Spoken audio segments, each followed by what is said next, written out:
Okay, everybody, it's 12:30, so we're going to go ahead and get started.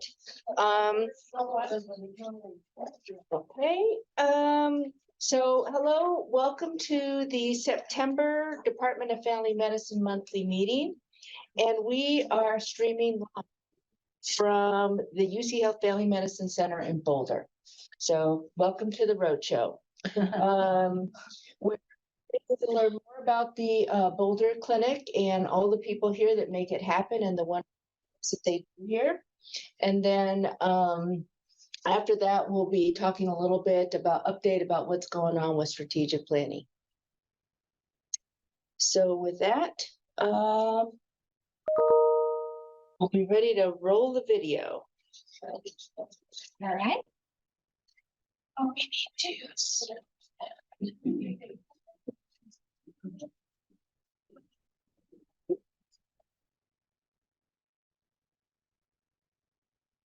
Say mute if you're. Would you like? Yeah. As a heads up to the folks on the call, mute if you're not speaking so that we can all hear the video.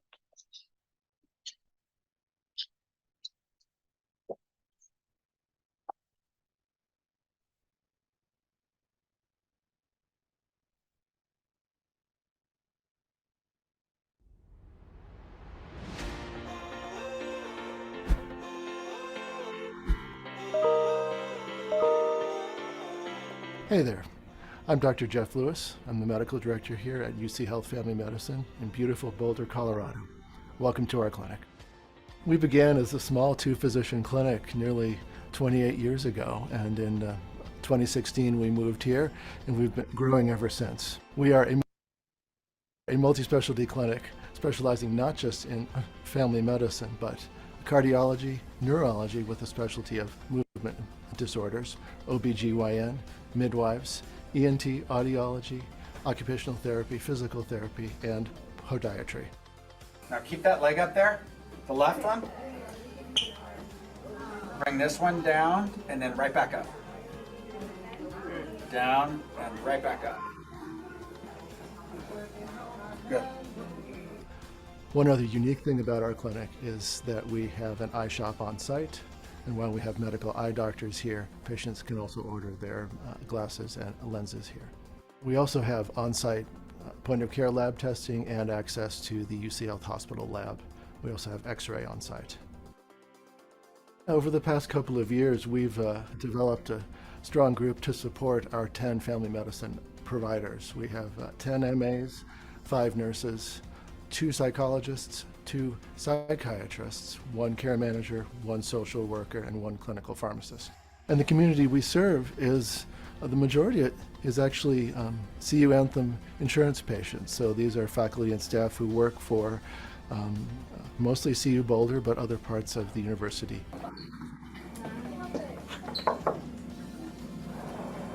Okay, good to see you again. We also have a large group of Medicare and Medicaid patients that we take care of in our community. We're also seeing growth in the private industry as many tech workers move to Boulder. You may notice some of the artwork in our clinic, and this is by one of our doctors, Dr. Granston, who has graciously given the clinic some of his paintings. Dr. Granston is a regionally known artist, and he participates in art shows around the West. We hope you enjoyed our tour.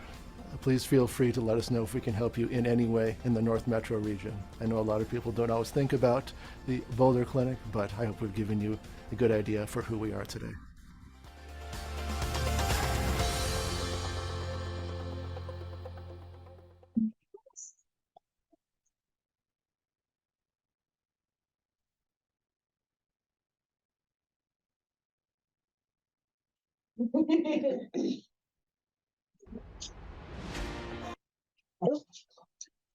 Okay, the star is born.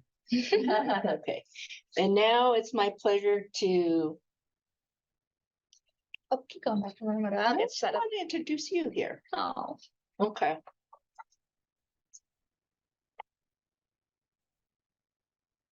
That? there we go. No, okay. It's my pleasure to introduce Marju Sudhakar, who's the practice manager here, or practice administrator, and she's the one that's going to lead us through the next part of who are the amazing people that make this place run. Thanks, everyone. Lisa's going to be my helper to advance the slides. Let's give her a heads up when we're ready to move on. Welcome, everyone. We'll start a little bit with the leadership and vision for UC Boulder Family Medicine's clinic and our relationship with the university. We'll talk a little bit about things we're really most proud of, which is quality education and innovation. We'll talk about the ongoing work, and we'll have an opportunity to highlight some of our providers, our partners, and Dr. Lewis will introduce some of our docs. All right, we'll get going. This is just a little bit of one back, please. Thank you. This is just a little bit of an overview of how big we are as a practice. I think folks sometimes look at the outside of the building and don't understand that once you open the doors to the Boulder Family Medicine Clinic, a big, wide open, multi-specialty, multidisciplinary team here that sees patients from really great, patients in family medicine specialty and support visits like rehab therapy, eye center, etc. Just in family medicine, we do about 14,000 visits year to date, which is a 10% increase from last year. We're growing as a practice. We're adding new docs. We're building our family out and becoming bigger. I'm very excited about it this year. So we have about 13,000 patients and panels from our 10 doctors, like Dr. Lewis mentioned, 10 clinicians who all have pretty robust patient panels, and a lot of them who've been seeing their patients for years on end. Dr. Branston just celebrated his 33rd anniversary. Dr. He's been from when they were kiddos, and we are very proud of being able to support the faculty and staff at UC Boulder. There's Would you like to help? seen a black screen. It stopped sharing. Oh, really? Yeah. I got it. Resume share. Oh, people online, I mean. Yeah. Okay. And all we can actually do is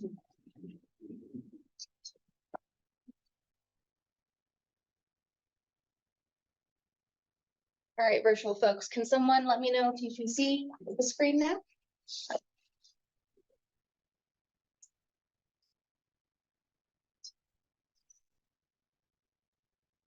We can see them now. Thank you. Thank you. All right, we'll keep going.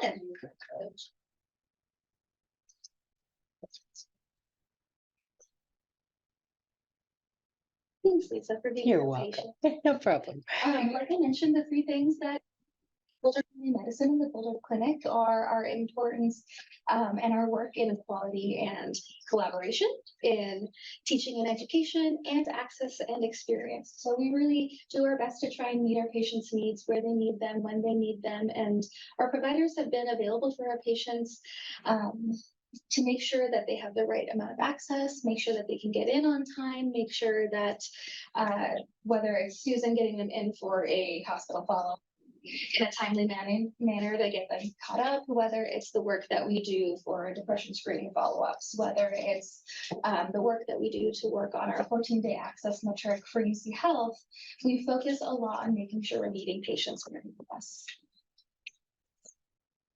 This is a non-exhaustive list of provider partners that we have in the building. We work very closely, and the providers do, especially with all of our multidisciplinary teams on site, and that includes 11 specialties: neurology, neuropsychology, PM&R, cardiology, EP, podiatry. We just added foot and ankle, cardiac EP, OBGYN, and midwifery. So all runs of the gamut, and the providers who are so wonderful about making sure that whether someone is handled with primary care and needs access to a specialist on site who they work very closely with, or even vice versa, when we have new specialists to bring their patients and they realize there's a primary care practice in Boulder and would like to handle with one of our providers, they work very, very closely together. And that's kind of what makes us who we are as a practice. Some of the things that we do in clinic that are very staff-led, the practice is very staff-led. We'll talk a little bit about it when I talk about teaching and education, but every single meeting, every single initiative, every single quality program, whether that's led by our practice transformation coach, who's not here with us today because she's at a conference doing the work in St. Louis. It comes from our staff. We have champions, we have leads, we have folks who will bring up an idea that they're passionate about and that they'll put out there. And so some of the things that we are very proud of is our diversity, equity, and inclusion mailer, reducing health equity disparities, both on the family medicine side and in terms of how we provide care. We have staff-led teaching and training, like I mentioned, our staff leader huddles. They go through our SMS items. Our staff not only were trained on upstander training, they are trainers, they're just culture trainers, they are psychological safety trainers, they're positive intelligence trainers, and they're very passionate about being able to invest in their mentees and being strong mentors as well. Quality performance. We pride ourselves in being a clinic that thinks about quality at every interaction that we have with the patient. So we do wonderful work, both led by our providers and by our staff to be the top performer for several metrics. And we have made massive improvements in the last couple of years. And our HEDIS metrics, and particularly colorectal cancer screenings, annual wellness visit rates for our pediatric populations, online scheduling, depression screenings with follow-ups, and our suicide ideation process, and blood pressure management, which is very, very important to the Boulder patients. Some of the things that our providers are working on include Empowered Relief, which is an advanced care planning group visit class, or Empowered Relief, which is a shorter version of CBT, which helps some of our patients who are dealing with opioid management issues. Gender affirming care, one of our providers very passionate about. ENACT, which is the advanced care planning class, which is the group visit. Informatics, which Dr. Holmstrom is very passionate about.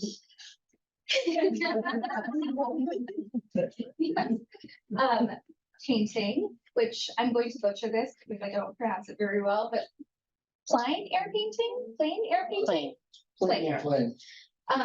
which Dr. Cranston is very passionate about. His biggest artwork in our clinic is one of his bicycle that sits in our lobby, actually. And we're very, very proud of his artwork, and our patients have known and many a time commissioned him. Obesity management, which Dr. Walker leads for our team, and sports medicine, which Dr. Chu and Dr. Van Bach were leading, and palliative coming soon. Practice transformation. I'm speaking on behalf of Stormy here, but we have worked over the last couple of years on a lot of wonderful value-based contracts and practice transformation initiatives that have helped our patients get the comprehensive care that they needed. And we have really, really invested in a couple that we'd like to highlight, including Primary Care First, MSSP, and 6 building blocks, which is to help with opioid management as well. And then a couple of more that I did mention prior. Here are a couple more of those programs. We do participate in all our PULSE projects. This past year, we've focused on opioid management and HCC codes. We've also focused on the annual wellness visits. And our next group that we're going to address is our college students, which will be a very interesting group to talk about annuals with. And a couple of our historic wins. We are part of the Colorado State Innovation Model, which was how we started our behavioral health immigration process. And we're also CPC Plus and primary care redesign, which Stormy led for our team. Teaching and education. There is not a day that I come to work, and probably you come to work, that there's not.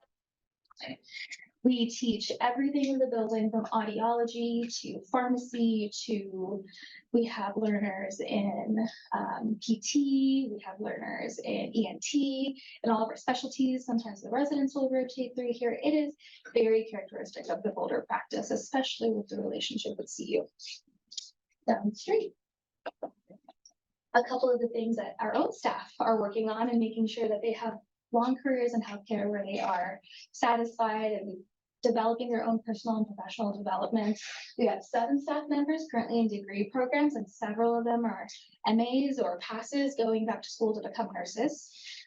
We have 3 staff members in certificate programs. Some of them are vastly different from healthcare, and they are using that to leverage to make their own lives and their workday better. We have folks do IT, we have folks getting certificates in diversity, we have folks getting certificates in inclusion and leadership, and we also have folks in process improvement programs like Lean Six Sigma Green Belt, Agile Pathways, Agile Management, and we also have folks who are getting trained to be teachers and educators in unconscious bias, psychological safety, and positive intelligence. I will turn it over to Dr. Lewis to do a little introduction of all of our doctors. All right. Well, it's good to see everybody here. I think a lot of you know a lot of the family medicine docs here, but I think it's good to go through the pictures because there's been a lot of changes since I've come here in 2017. It's good to see Dr. Sparrow here too, who's our previous medical director. So thanks for putting in, Corey. Beginning in the upper left here, Dr. Cope. She joined us relatively recently towards the end of the pandemic. We put some fun facts for some of the docs here. You can read through some of those, but definitely interested in the fact that she was initially interested in being a brewmaster. That's really cool. Dr. Heather Banks, we managed to steal from SCL a couple of years ago. Another one of our full-time doctors. She works really, really hard, and she has wide experience, practicing medicine outside the U.S. and in fields she's not currently doing, like obstetrics. Relatively new addition in the bottom left, Stephanie Banks as our physician assistant. She has been a lifesaver for us as far as managing inbox and keeping the rest of us sane. She is competent. She's just made us look good in front of our patients, and I'm just so grateful to have her here. So having a PA has been wonderful, and she sees patients for us also. Dr. Palmer, she had helped us out over the COVID-19 months, and it's actually worked out for her to do some time in our clinic on a regular basis. We're very happy to have Christina back with us. She'll start regularly with us in October. There's me. People know I have chickens in my backyard, which I love, and my kids love, and we get eggs from them. So that's Dr. Van Wyk. Many of you know through her education and other efforts in the department, she's probably the best known, with the exception of maybe Dr. Holmstrom outside the clinic. She does a huge amount of work with education and medical students, and she's a huge part of our clinic. I want to call that out here. The next slide. Dr. Jessica Walker, also relatively new here, football player. She, as a lot of you mentioned, getting involved in some other initiatives here. Dr. Walker's husband is a general surgeon up at Longs Peak, and we lean on him pretty heavily. Very grateful to have that connection around. Dr. Holmstrom, informatics. She sees patients here. I don't know how she does it all. I think we get the least of her time, but we're very grateful to have her here. Dr. Granston, most of you old timers here know Lonnie. He is not here today because he is outdoors somewhere, but he likes to paint. And he is the best known doctor here in the community, I would say. Dr. Muramoto, goes without saying who she is. We're very grateful to have her in our clinic basis here. They're spoiling me. Dr. Chu is one of our sports medicine docs, but she does a couple days in our family medicine clinic here. And we're also very grateful to have her here. We can often get people who need something more specialized, like an ultrasound guided injection done pretty much on the fly if she's here and things work out. So it's very nice to have that connection. Dr. Strom, another one of our full-time clinicians, just puts her head down, keeps working. She's the epitome of a healthy Boulder doctor. She likes hiking. She's got a very loyal group of patients here.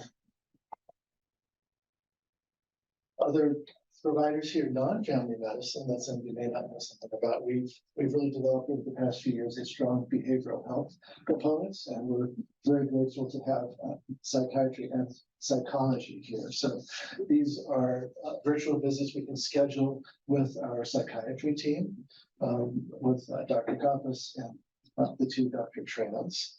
And we do virtual and on-site visits with behavioral health, our psychologists.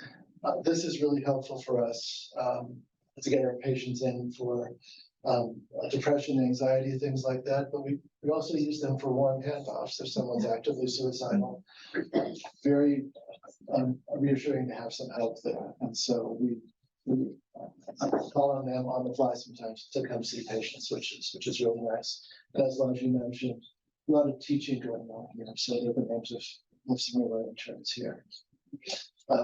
Brenda Downing is also a big part of this. She's our social worker. When I started, we didn't have a social worker. And I can't remember how that was. So, next slide. We are missing two folks on here. We have Susan Berg and Sarah Corey, who we actually share with Westminster, who are our two care managers. I know their titles say case management sometimes, but they help us with ED follow-ups and our long-term longitudinal care management patients. Yeah. And two new physicians coming pretty much out of training. They've not started yet, but you can read about them here. Dr. Saab, we're very excited for. I'm excited because it's another male provider. I will get some support there after Dr. Granson retires. He's a wonderful physician, very excited to be moving to Boulder, and he's got an interest in gender-friendly care and sexual health. And so this will be a good support to our patients and some of the work that Dr. Denwijk currently does. Dr. Marashki was the other one on there. She is going to be split with us and palliative care. And we're looking forward to that, also getting some support, some of our palliative needs and some expertise in our clinic. So they'll be starting in the next few months here.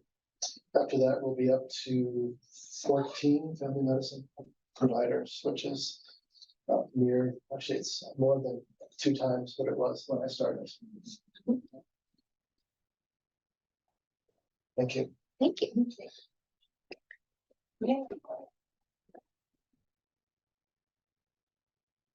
Time for some questions? Yes. The audience or virtual audience? And the chat. I'm monitoring the chat for questions. I do have one. What kind of challenges do you all think you're facing there in Boulder, at least in the short term?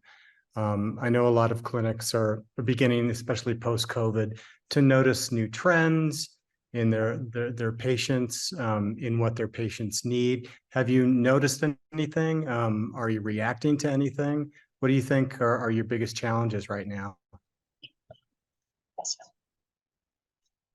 We'll each have a crack at that, but one of them that comes to mind is,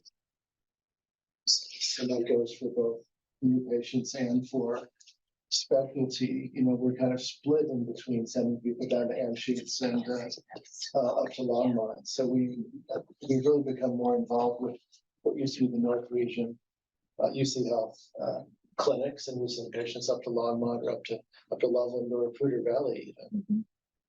Another challenge I can see is staffing, but I think that's true for all clinics, and we don't need to belabor that problem. I would just call out the cost of living in Boulder. Every day continues to go up. We feel it, our patients feel it. Our patients feel it a little bit more than we feel it sometimes. Patients are coming up from Colorado Springs. I've seen that, yeah.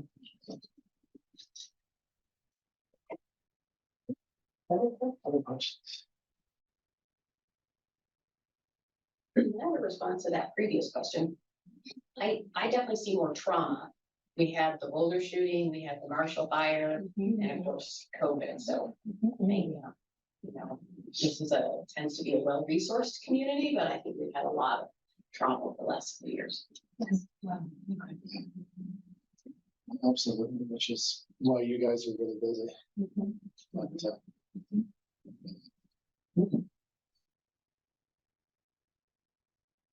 other questions? So I noticed you had an optometrist here, where you can also get your glasses. Is that part of the CPNFM program? Yes, yes, yes. But we don't use glass and find somebody, but I didn't know that, and so it would be good to, when I come up here for meetings. Just stop in and get my eyes checked. That true, I feel like access is questionable. Yeah, I guess that people and then they can't be seen that. Yeah. I will say they're pretty booked out. That is the big, like Dr. Walker said, the big access issue that we run into in Boulder specialty. Most of the referrals for the eye center for provider, I think, are more ophthalmology, diabetic eye exam. Not so much, I want to go to the optometrist, get my eyes checked to get a script for my lenses. It isn't so much that here, there's more medical eye problems. So I think people with CMET insurance, they've got vision supplements, and usually I don't think that covers here, actually here. I don't think it covers here even, so you have to go do it outside optometrist. So even though there's an eye shop here, I don't think it's as easy as we'd like.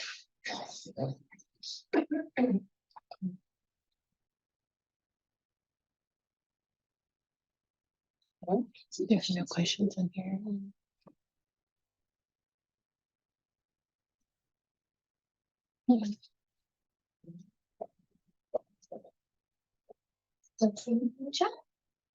Check, any other comments? Challenges.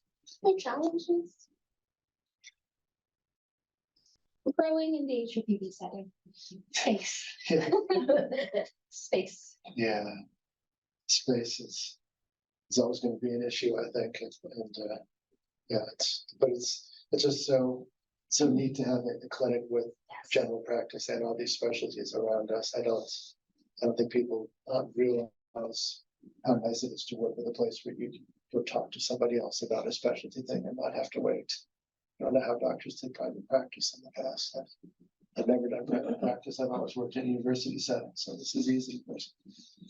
So I'm very grateful for the mix we have here, in spite of the challenges and some space issues. So if you had more space, you could add more providers. Yeah. The demand is there. Yes. Yeah, we can see more new patients than we are. We're kind of throttling who we're seeing, and we're getting some new docs. We will get some new patients in, but yeah, we've not reached the saturation point. I don't think, especially if there are difficulties with the insurance and DCH, which I think is resolved. But Yes. that's yeah.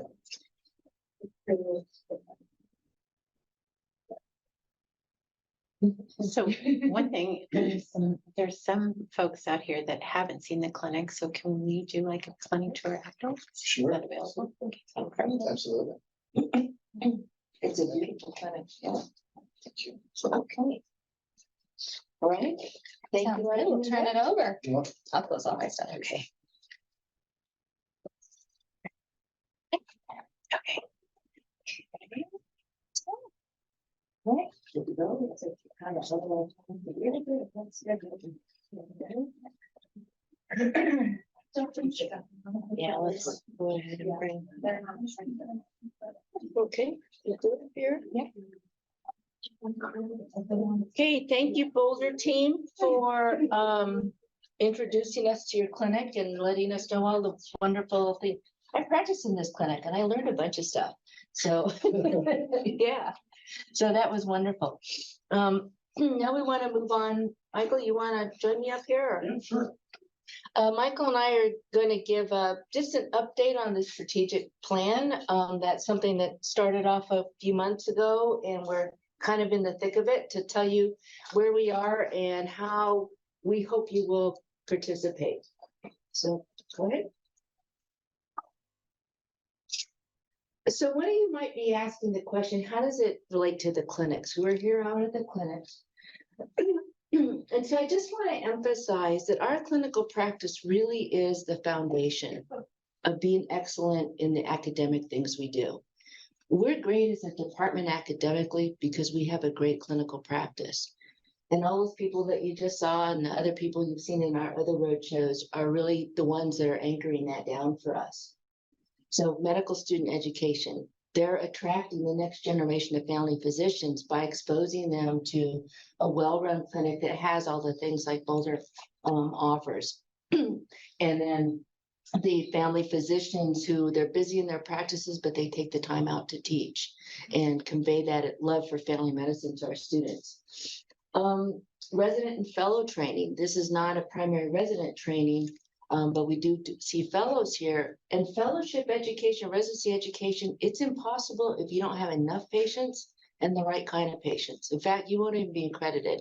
So have patients and the right kind for our learners to learn their skills and develop their specialties is really critical. Research. We're not a lab-based specialty, family medicine. We don't do lab research. We do patient research. Can't do that without patients. So we got to have those patients.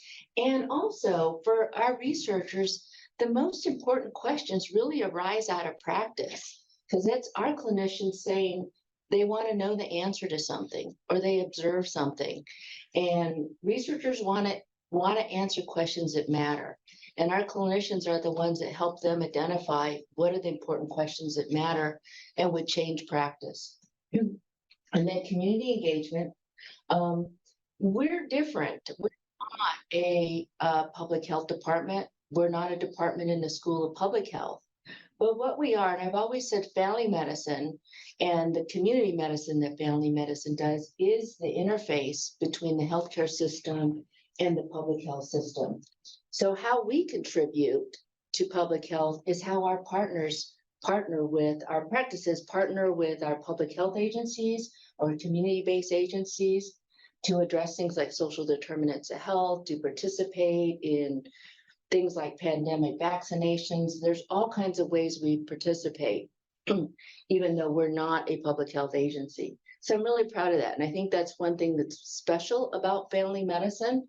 We're the only discipline that really has as part of its core philosophy that biopsychosocial, where it's about the patient, their biology, but the psycho, that's the behavioral health, and the social and cultural, and that's the family and the community that surrounds that patient. So family medicine is really unique that way. But it all comes back to our clinical practice. So why are we doing this? Some of you guys have been around a long time. You'll say, well, we've never had a strategic plan. Why do we need one now? And it's because the world has really changed.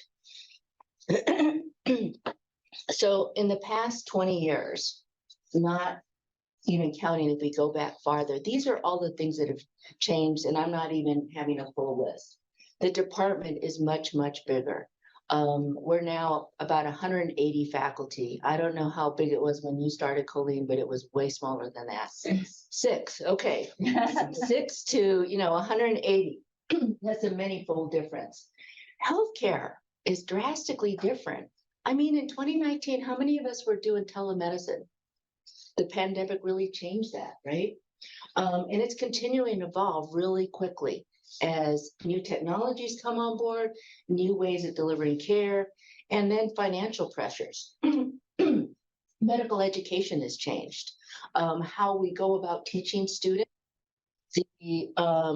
We've moved from the block system where students used to rotate from one specialty to another for 4 to 6 weeks at a time.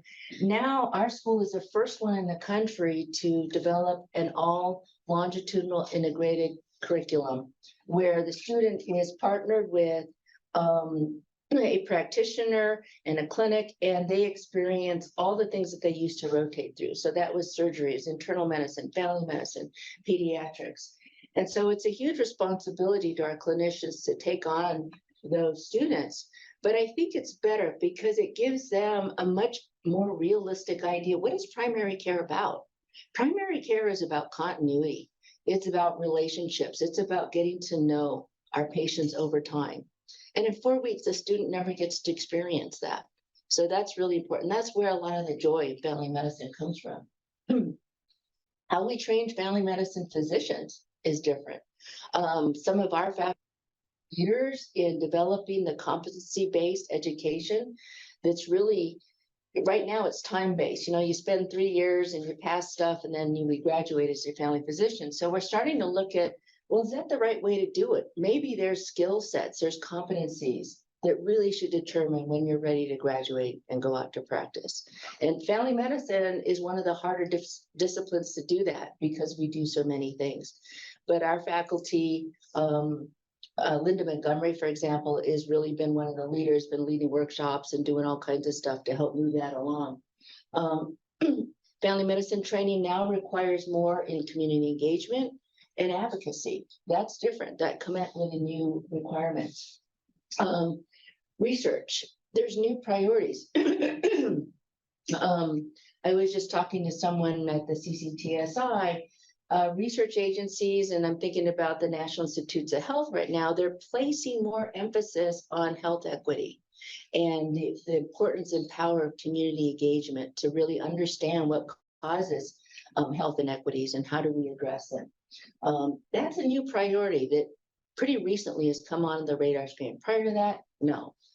And capabilities, both technology-based, but also new methods. And some of our researchers have been instrumental in developing some of these new methods, including very sophisticated statistical methods to do very complicated trials, the kind that like Dr. Holtrup does. And then the COVID pandemic, everything is different. You know, things haven't gone back to the same. I mean, what used to be normal is just not normal anymore. One of the big ones is how we work, our workplace, how we work both alone, which now might be in our house, and how do we work together, a lot more on Zoom. So what does that mean for us as a department who's really valued our culture is important, how and who we are, part of our success. So how do we build and nurture that same culture that has what we want in a hybrid world? And so those of you that have been on some of the chair chats, you know, we're crowdsourcing this. We're looking for suggestions. And there are people all over the world, workplaces are asking this. So, and we're getting some good ideas. So put on your thinking caps. And then AI. I mean, there's a lot of information, there's a lot of hype, there's a lot of fear around AI. It is starting to touch healthcare. It's starting to touch education, and we really don't know what that means and how we're going to use it and use it effectively. What are some of the advantages and what are some of the dangers? So that's really a brand new horizon. Thank you. So since this world is way, way different, our former ways of doing things, our traditional ways of doing things, they're not going to carry us into the future successfully because the world is a different place now. So we have to be really ready to adapt what's here, but then also be flexible enough and ready to evolve because the world isn't going to stop changing. Stuff is coming and it's coming fast. So that's why we're taking the time now. And we want to take the time and considerable effort to really take collective stock of who we are in DFM. What are our core values? We haven't really thought about them deeply in a long time. And what do we think are our most important priorities? So, and this is going to become our strategic plan, which is not a static thing. I don't want you to think, oh, this is going to be a pretty binder that sits on the shelf and nobody ever looks at again. No, this is a plan that can evolve because we'll need to evolve. It's a map to guide us, but it's a map that can change as the territory changes. And we'll keep revisiting it and we'll be reporting out to the whole department. Where are we on this map in the direction we hope to go? So this is kind of the phases of the strategic plan. We engage the AMC strategies consultants. They're a big consulting group that has already done 2 consultancies on this campus. They did the Department of Surgery, which is who referred them to us, and the Cancer Center. And they specialize only in academic medical centers, and they do this all over the country. And we thought that was important because an academic medical center is not like a company. It's not like just a hospital. They're very unique, all the things that we do. And so we wanted somebody who understood that. So phase one, this is the environmental scan. This is where we are right now. We started the strategic planning interviews. So there were focus groups, and we apologize again. We had a very short timeline that was forced on us by CU procurement. So we know a lot of people weren't able to make the focus groups that wanted to because of the short timeline. But you still have another crack at getting your voice in. And then they interviewed leaders from across the campus. And they also are interviewing, we'll get to that part. So they interviewed like Dean Riley and Phil Briggy. They interviewed Dr. Chopra, chair of medicine. So basically leaders around the campus, and somebody, Simon Hambridge over at Denver Health, about what do they see are important for us to do as a department strategically going forward. So it's good to get outside, perspectives. Then what's coming up, it's going to launch on the 18th, is a department-wide stakeholder survey. So what happened is some themes came out of these interviews in these focus groups, and the consultants put them together. And what this survey is about is really kind of checking, because they couldn't talk to lots of people, although they talked to 60 people, but still we're a department of 180 just counting faculty. So that's just a smidgen. So what the department-wide survey is to sort of see what did we miss from talking just to those 60 people. So we want as many people as possible to weigh in, and it's a very short survey, and tell us what you think to see, did we catch all the important things through those focus groups and interviews? And then something that was an option, but we decided to do this, and that's the external peer benchmark assessment. So what this company does, it's the strategic consultants do, it's different, is they go out, and if you want them to, they'll talk to peer departments. So they talk to leaders of 3 other peer family medicine departments. We selected them because they're large, they have a large research enterprise, big clinical enterprise, big education residency. So they're engaged in all the things we are. And basically, we trade some data about ourselves with them. And then the important question, the consultants ask them off the record, confidentially, what do you think about the University of Colorado Department of Family Medicine? And so it's kind of like an organizational 360. We can't see ourselves, but it's going to be really helpful for us to know, how do our peers see us? So that's why we decided to do that. And the environmental assessment, Michael and the business team is collecting all kinds of data that really describes us as a department more in detail. Who we are, how many faculty we have, and our research portfolio, and all kinds of stuff. So all that's going to be synthesized, put into a report that goes on to phase 2. And there will be a retreat with the steering committee. And I'll send out another email and show you on a slide who's on this steering committee. It's about 20 people, drawn from all over the department, faculty and staff. And their job will be to look at this report with all this background information. The consultants are going to present it, we'll discuss it, we'll digest it. And then out of that information, define what's the vision for the future? Where does this department need to go? Where does it want to go? And then work on, part of the questions is, what are the core values of our department that we haven't thought about in a long time? What do we mean when we say those values? And then we'll develop goals and then measurable outcomes. And so we can track, are we reaching our goals? So again, this is why this is not going to be a pretty binder on the shelf. And then develop the strategies and tactics of how we're going to get to those goals. So, and then the phase 3 is the last, kind of putting it all together. We'll finalize the plan and start the implementation planning. And that involves identifying champions, prioritize, because we won't be able to do everything all at once, and develop, again, how are we going to track when we're making progress. So what's happened to date? We launched this all off in August, and we put together the steering committee. So this is who's on it. I sent out an email, and I'll send it out again. with, here's a steering committee and their emails.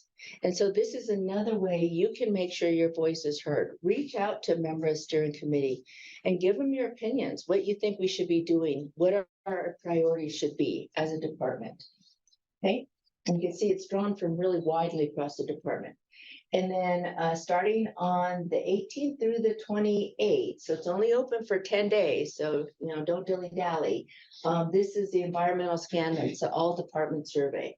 So all the faculty and staff that are in the Department of Family Medicine will get this survey. It's an e-survey. It's very short. It's 10 minutes. It's completely anonymous. We don't collect the data. The consultants will collect it, analyze it, and bring it back to us. But we want everybody to participate. The more people we get to participate, the more confident we'll be that we really have heard the voice of the department. So 10 minutes of your time, completely anonymous. So what's in this?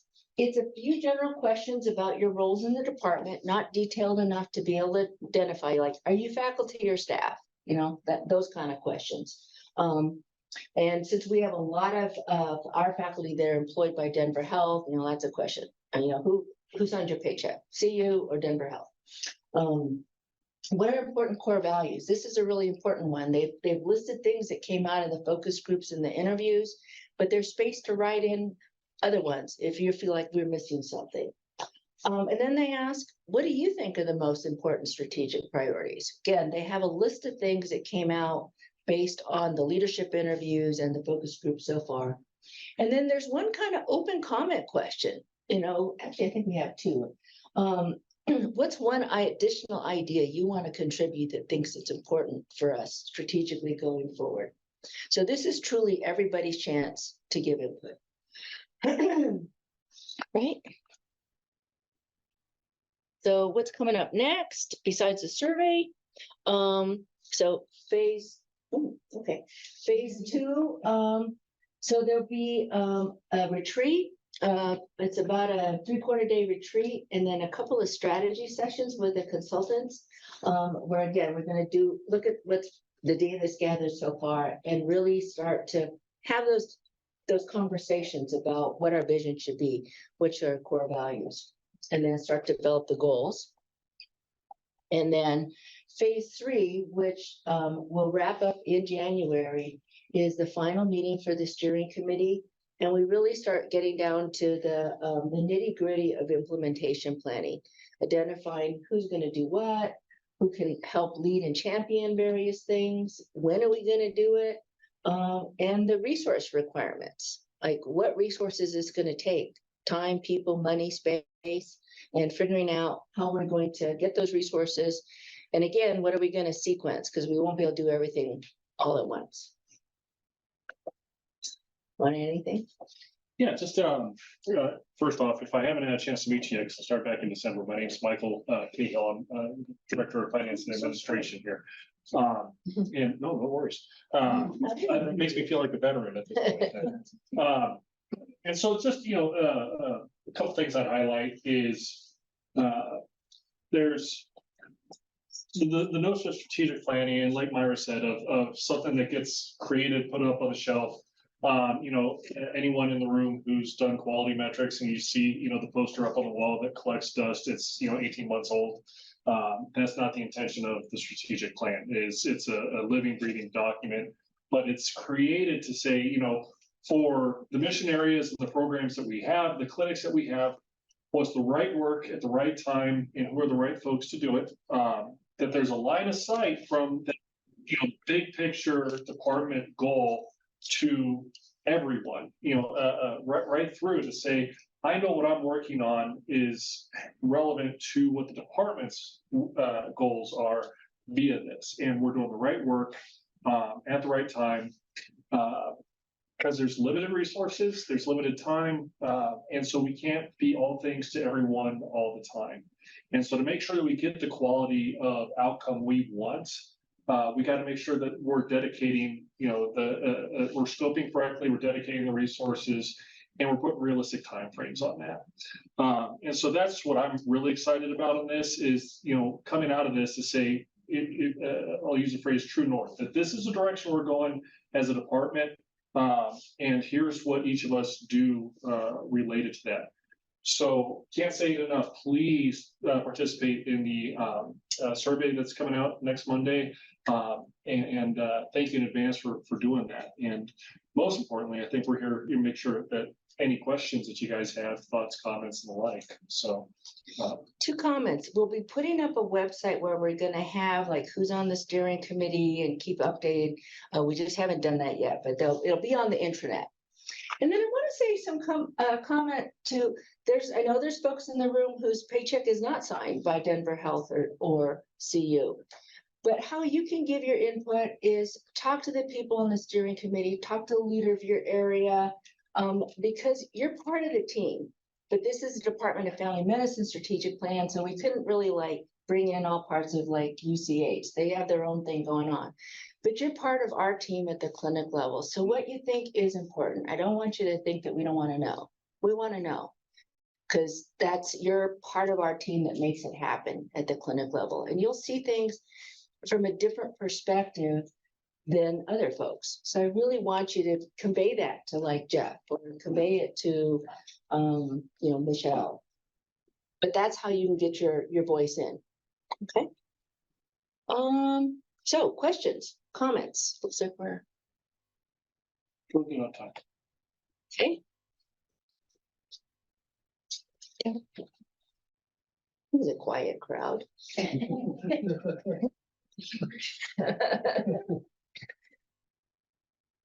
Post lunch, coma. So any other thoughts? Can I? say Sure. something? We just wanted to let you know that, yes, I'm a research person. Rotten fires, we have inquiry, and so it's not using the scary R word, research. It's just about curiosity and asking questions, and this is help for you. So one of the programs that we're helping is the Empowered Relief Program. So Vanessa and Jill applied for something called a pilot exploratory program. And Carly Kreisel here is the work effort. So this is what you get if you and we have other people too. So if you say like, I have a clinical question and I'm not really sure how to answer and I'd like some help with that or something, consider letting us know. We have to we only have so many people, so we can only do so much, but we want to be there to help and really kind of help everybody satisfy their curiosity for the things that they want to do. So if you're interested, here's the QR code. It's on the Department of Family Medicine website. So, or you can contact Carly. So I'll leave those here. Since we had a few minutes. No, thank you. So. And in the future, we'll have the inquiry team present what they've learned. So, but so far it's the people we want broadly across the department using it. It's not just the research folks, it's really our clinicians, It's mostly clinician not educators. research people utilizing it. It's Yeah. other folks who have questions. And that's what we want to see. Okay. Well, with that, Thank you for having us. thank you and then I think those that haven't seen the clinic, it's beautiful. I encourage you to do the tour. All right. Okay. All right. Thanks, everybody.